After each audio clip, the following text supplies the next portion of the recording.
Hello viewers. सो हम अभी तक एक्सरसाइज 5.2 और उसका इंट्रोडक्शन कर चुके हैं, जिसमें हमने एक फॉर्मूला लर्न किया था which is the most important formula of this arithmetic progression, which is a N is equals to a plus N minus one into d, जहाँ पे ए एन होता है उस सीरीज़ का पर्टिकुलर टर्म, ए होता है हमारा फर्स्ट टर्म, एन होता है ये जो टर्म है वो कौन से नंबर का टर्म है वो, and D is the common difference, जिसको हमने प्रूव किया था फॉर द पिछले वाले वीडियो में। अभी तक हम एक्सरसाइज 5.1 का क्वेश्चन नंबर 1, 2, 3 कर चुके हैं। अभी हम स्टार्ट करते हैं क्वेश्चन नंबर 1 का फोर्थ क्वेश्चन, जिसमें हमको फाइंड करना है एन का value. Okay, so using this equation A N का वैल्यू हमारे पास है 3.6 is equals to first term that is A, it is 18.9 plus N minus one, क्योंकि हमको एन पता नहीं है, and the common difference that is 2.5। Okay, so ये यहाँ पे इस तरफ चला जाएगा इक्वल के, तो माइनस है तो इक्वल, जब भी साइड चेंज करते हैं हम तो प्लस माइनस हो जाता है, माइनस प्लस हो जाता है। सो यहाँ पे माइनस है तो वो हो जाएगा यहाँ पे plus, and this is plus 18.9, और यहाँ पे इसको हम मल्टीप्लाई करेंगे 2.5 से, so 2.5 n minus 2.5। Okay, so ये हमारा हो जाएगा 22.5 is equals to 2.5 n minus 2.5।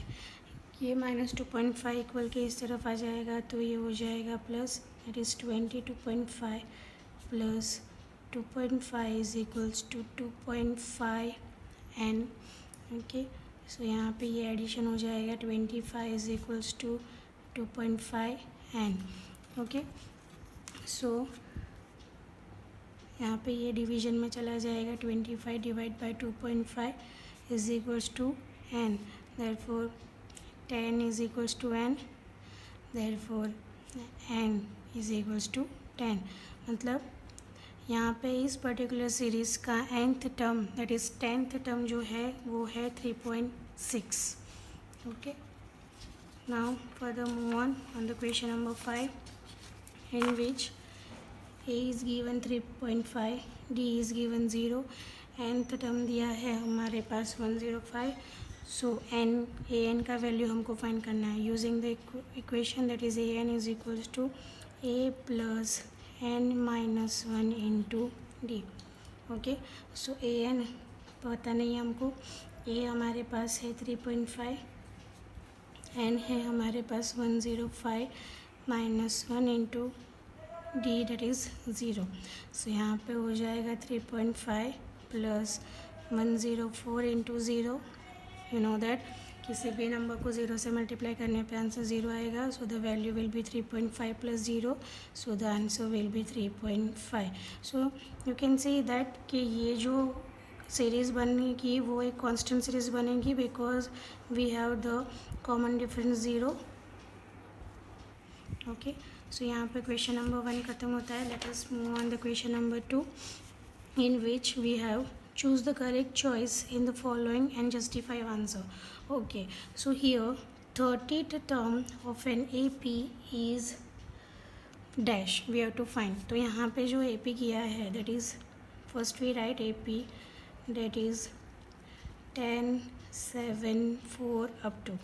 Okay, so 30th term, तो यहाँ पे हमारे पास जो है वो n इज इक्वल टू 30 हो जाएगा।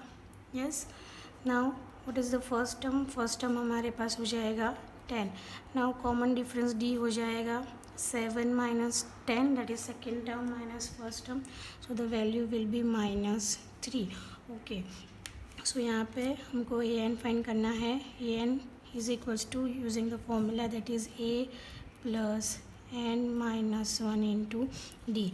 एन की जगह पे हमको 30 चाहिए, so that is A 30 is equals to A that is 10 plus n minus 1 that is 30 minus 1 into -3, 30 minus 1 into -3, so यहाँ पे हो जाएगा 10 plus 29 into -3, so this is 29 into -3, so 29 into -3 10 plus 29 into 3 होता है हमारा 9 3 ज़ा 27, 7 3 2 ज़ा 6, 7 8, so this is 87 minus 87. So 10 plus minus 87, so 10 minus 87 हो जाएगा minus 77. So ये जो सीरीज़ है उसका 30th टर्म जो हो जाएगा वो हो जाएगा minus 77. So we have to choose from this given choices in which C is the correct answer. Yes? Okay. Move on to other question number 2 का second,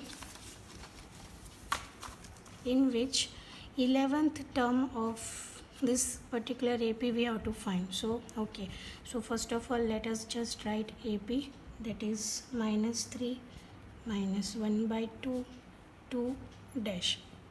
ओके सो यहाँ पे ए हमारा हो जाएगा -3, the d is equals to -1 by 2 minus 3, so this is -1 by 2 plus 3. So यहाँ पे -1 by 2, यहाँ पे हमको एलसीएम लेना पड़ेगा. So this is 2 and this is 1, so -1 plus 3 2 ज़ा 6 डिवाइड बाई 2. सो यहाँ पे ये वैल्यू आ जाएगी 5 by 2. So the common difference d is 5 by 2.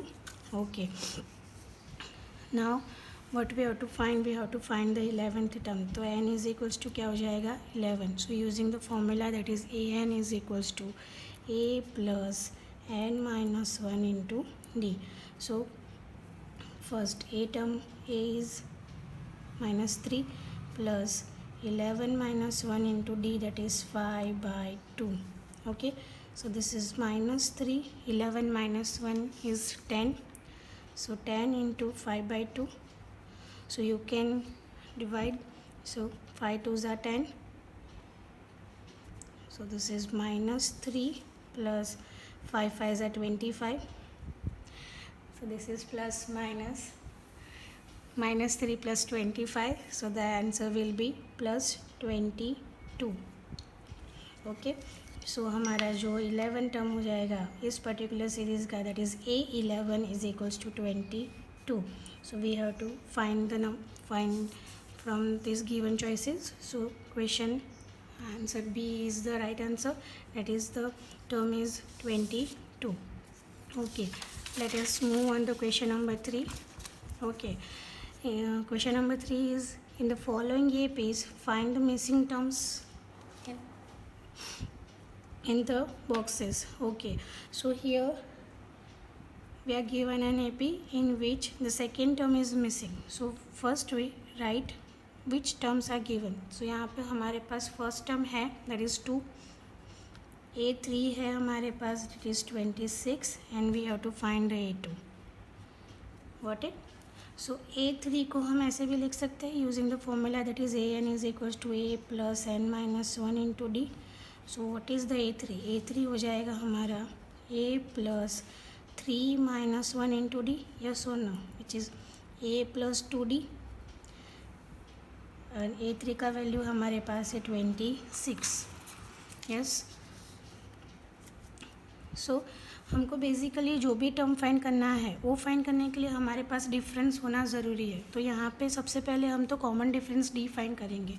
सो यहाँ पे देखो, therefore 26 is equals to A plus 2D, but A is nothing but the first term which is given.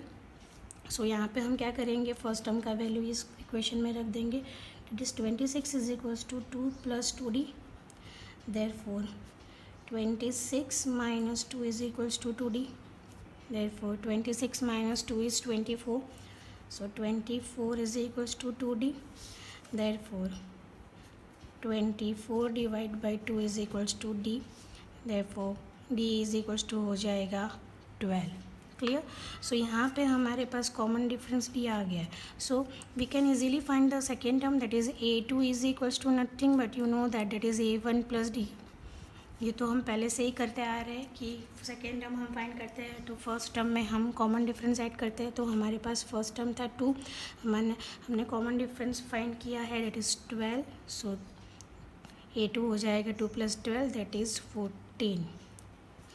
So fill the box, that is the box value is 14। Clear? Now move on the second number in which अभी तक तो हम first term use करके सब find कर लेते थे, but you see here the first term is also missing. Okay, so अब हम क्या करेंगे? अब हम ये 2 टर्म को यूज़ करके एक इक्वेशन बनाएंगे। वो 2 इक्वेशन में 2 वेरिएबल्स होंगे और 2 वेरिएबल को हम सॉल्व करेंगे। ओके, चल लेट अस स्टार्ट। यहाँ पे ये है हमारे पास A2 is equals to 13. You can say A2 is nothing but A plus D. Yes or no? A plus D होता है. Okay. Now this is A4. You can say this is A1, A2, A3 और ये हो गया हमारे पास A4. तो हमारे पास जो A4 है वो है हमारा 3. तो A4 को हम using that general formula we can write A plus 4 minus 1 into D which is A plus 3D. So यहाँ पे आप देख सकते हो कि हमको 2 फॉर्मूलाज बनेंगे फ्रॉम दिस। A2 का वैल्यू अगर हम रखते हैं that is 13 is equals to A plus D. So ये हो जाएगा हमारा एक formula, first equation. Using this we have the second equation that is 3 is equals to A plus 3D. This is the second equation. Okay, so हम equation solve करना तो जानते हैं, जैसे अगर using second A plus 3D is equals to 3 and A plus D is equals to 13. Subtract, सो यहाँ पे ये हो जाएगा सब्ट्रैक्शन. सो ये हो जाएगा कट. 3D माइनस D हो जाएगा 2D is equals to 3 minus 13 हो जाएगा -10. सब्ट्रैक्शन होगा बट साइन बड़े वाले नंबर की लगेगी. देयरफॉर D हो जाएगा -10 divide by 2. So the difference is 5. Therefore D is equals to क्या हो जाएगा -5. So from using equation number 1 from 1 which is 13 is equals to A plus D. Difference हम रख सकते हैं उसमें. So we can easily have the first term that is -5. therefore 13 ये इस तरफ आ जाएगा तो प्लस हो जाएगा, +5 is equals to A. therefore the first term A is equals to हो जाएगा हमारा 18. Okay, and for the third term that is A3 is equals to A2 plus D. yes, you all know that third term is nothing but we have to add the second term and the common difference. So the second term will be 13 plus -5. So this is 13 minus 5. 13 minus 5 is nothing but 8. So the boxes will be filled as 18 and 8. So आज हम यहीं पे ख़त्म करेंगे. Next session में हम आगे के क्वेश्चंस स्टार्ट करेंगे. Thank you and keep watching, keep sharing, like and subscribe the channel.